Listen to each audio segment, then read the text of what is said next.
Buongiorno amici del canale. Ciao. Ne ho 2 vasi così. Allora, in realtà questi vasi sono nuovi. Sì. Perché li acquistai parecchi anni fa, ma ti posso dire tranquillamente 5, 6, 7 anni fa, per il mio negozio, li volevo rivendere, ma poi mi sono sempre talmente piaciuti nella loro forma che non ho mai voluto venderli. Mi piace nella forma, ho detto bene, ma non mi piace la finitura, questo cemento cementoso, cementizio, non mi piace. E allora è arrivato il momento di renderli perfetti, anche perché deve arrivare a breve, tu non lo sai, ma il giardiniere, a mettermi dei fiori dentro e quindi deve trovarli già fatti, se no mi dice te li riempio così e te li fai andare bene, e non voglio, perché il dottore delle piante non scherza. Esatto. Scherzi a parte, questo tutorial vi serve anche per farvi capire quali sono le linee guida quando si vuole colorare una qualsiasi coppa, vaso, di ceramica, di cotto, di cemento che avete in giardino. Quindi non per forza come noi oggi nuovo, ma anche un vaso che avete in giardino da parecchi anni, è brutto il colore, è rovinato, è usurato e volete modificarlo. Quindi mi raccomando, salvatevi tutte le linee guida che vi diamo oggi. Noi per esempio partiremo sigillando la base col protettivo. Sì. Partiamo!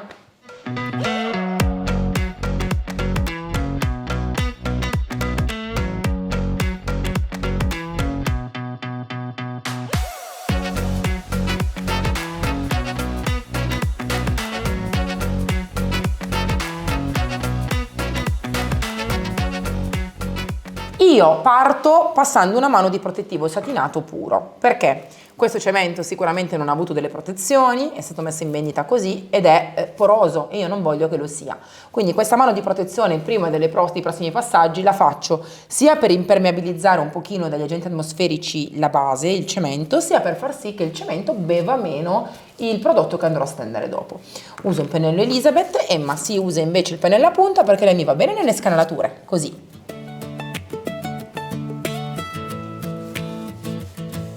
Andiamo bene a fondo e poi io invece con l'altro pennello vado a dipingere su tutta la coppa, così.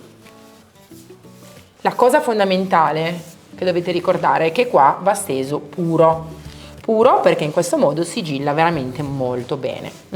Se vogliamo che sia veramente perfetto come struttura e base, dobbiamo stenderlo puro.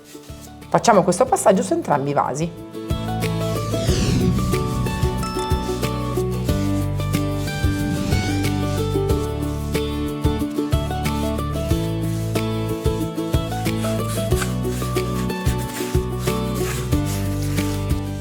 Per sigillare al meglio il mio vaso, che poi ospiterà all'interno un vaso e un sottovaso ovviamente, vado a passare il protettivo anche all'interno e ovviamente il protettivo anche sotto.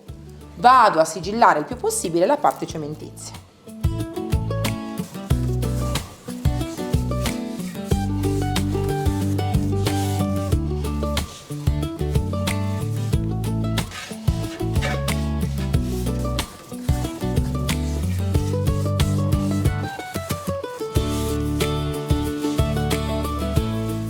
Una bella mano abbondante e generosa anche sotto il vaso in modo che aiuti a prevenire infiltrazioni di umidità. Iniziamo a stendere ruggine magica, sì, perché voglio farle sembrare delle autentiche coppe antiche. Quindi ruggine magica che deve essere assolutamente girata molto spesso, tenuta spesso in miscelazione. Questo perché dentro dei veri eccipienti che comprendono polvere di ferro, che ovviamente per il suo peso crolla. Non vogliamo stendere ovviamente il composto diviso, resina da una parte e ferro dall'altra, lo vogliamo ben miscelato, quindi questo è il trucchettino, spessissimo girare, per questo motivo lascio il legnetto qua dentro.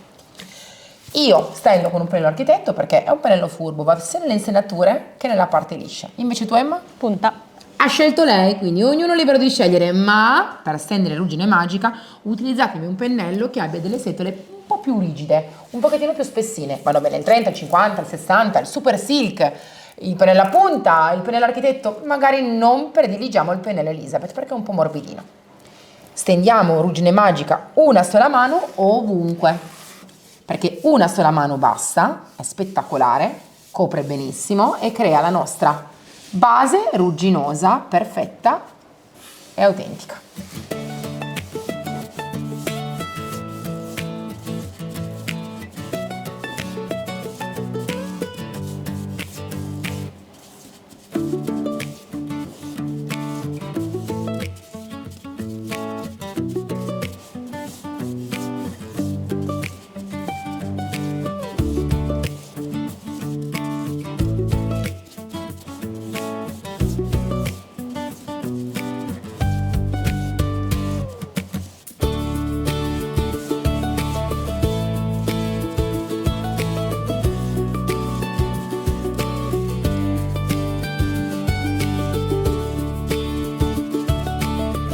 Adesso inizia a spruzzare l'attivatore.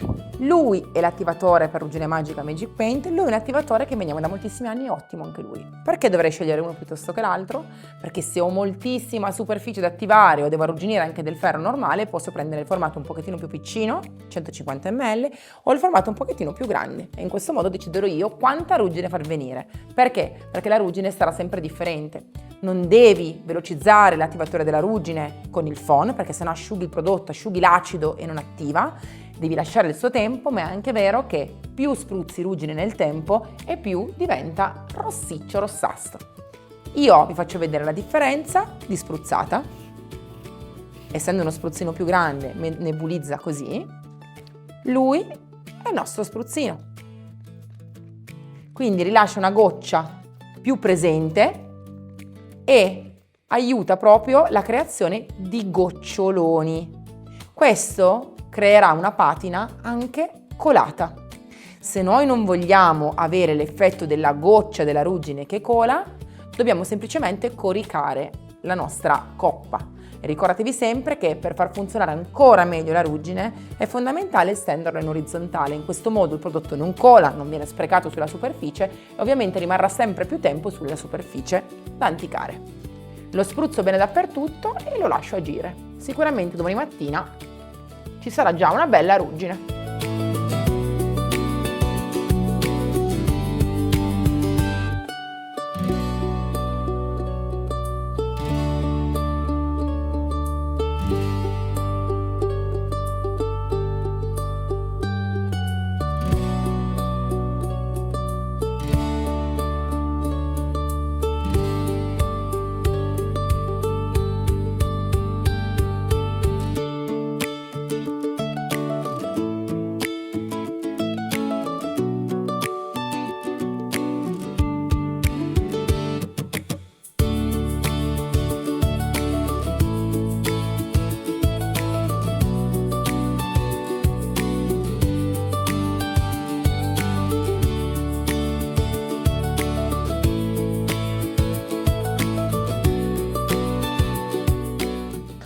Abbiamo ottenuto una ruggine spettacolare, quindi il tempo, le volte che si spruzza e il modo in cui la superficie assorbe il prodotto che è acido e crea questa metamorfosi rugginosa.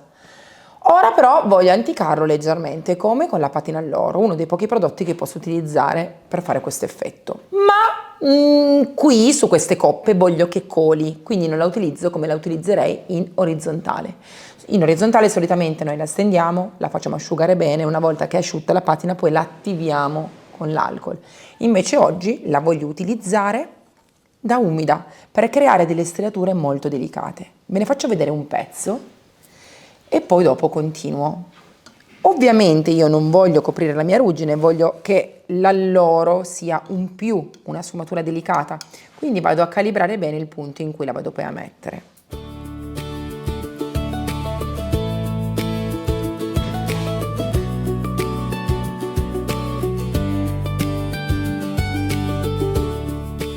Come vedete ne ho messa poca, sto gestendo bene il punto in cui la metto, perché adesso per esempio vado qua e la faccio colare. Vedete che sta colando sotto? Quindi in realtà non creo io il punto, ma lo crea da sola. E ora io la spruzzo mentre la patina è ancora bagnata. Quindi se io voglio ottimizzare al massimo il colore della patina, la faccio asciugare e poi spruzzo l'alcol. Altrimenti se voglio sfumarla in modo che sia più delicata, attivo con l'alcol ora che sta ancora colando. La faccio anche spostare, quindi la sposto con l'alcol perché l'alcol ovviamente la scioglie e me la sfuma. L'alcol va a lavorare la patina, la sposto dove mi serve e deve creare da sola questo effetto spettacolare. Asciugo con il phon senza fare effetto acquerello, quindi un po' distante. Ovviamente l'alcol evapora subito e quindi l'effetto si ottiene in modo molto veloce.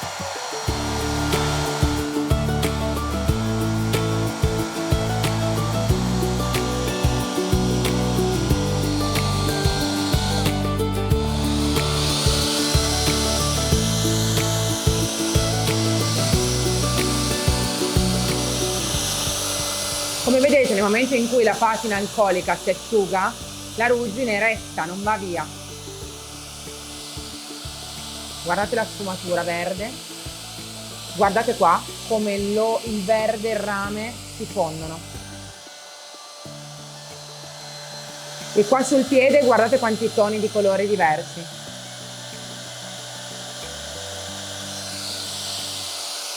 Come se dal nostro vaso in ferro arrugginito sia veramente uscita fuori una patina verde ossidante. Guardate qua, come potete vedere il rame non viene nascosto, viene aiutato dalla patina all'oro. Mi piace moltissimo. Lo rifaccio in altri punti del vaso, probabilmente un'altra volta qua dietro, non lo voglio scurire troppo, però un'altra volta qui e anche nelle altre due parti dell'altro vaso.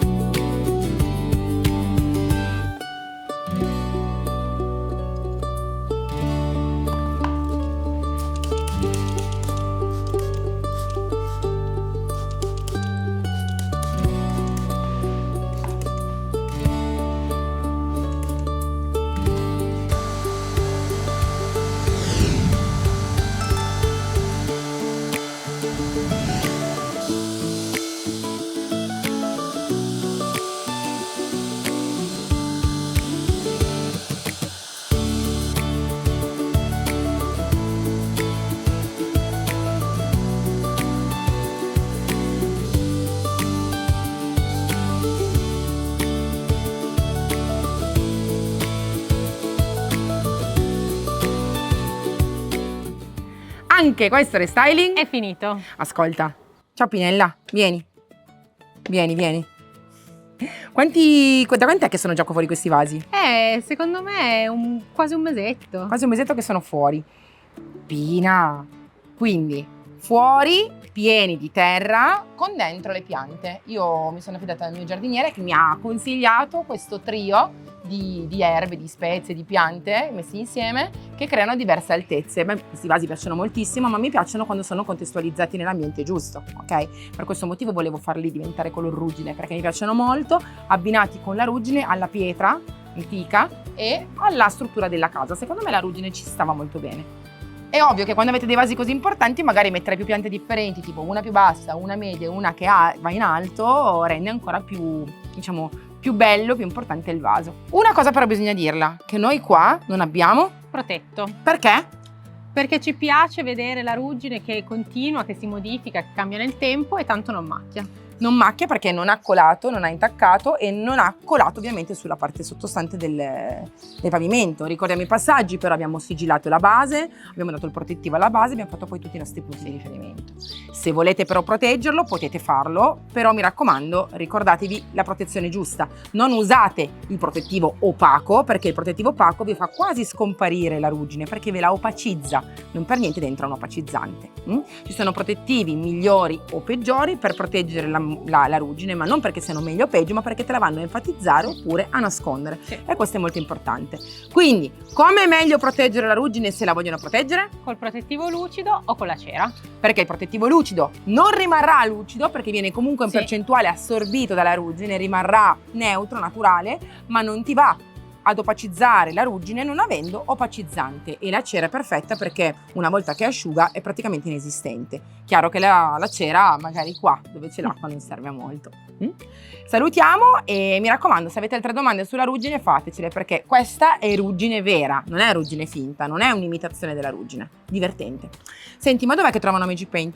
La trovano sul sito magicpaint.it o dai rivenditori autorizzati che trovano sempre sul sito magicpaint.it nella sezione rivenditori. In una cartina suddivisi per regioni, nel cerca scrivete la vostra città e troverete tutto. Non trovate Magic Paint su Amazon e in tutte le catene tipo Brico, Leroy Merlin, no. Noi non siamo nelle grandi catene per scelta. Ciao!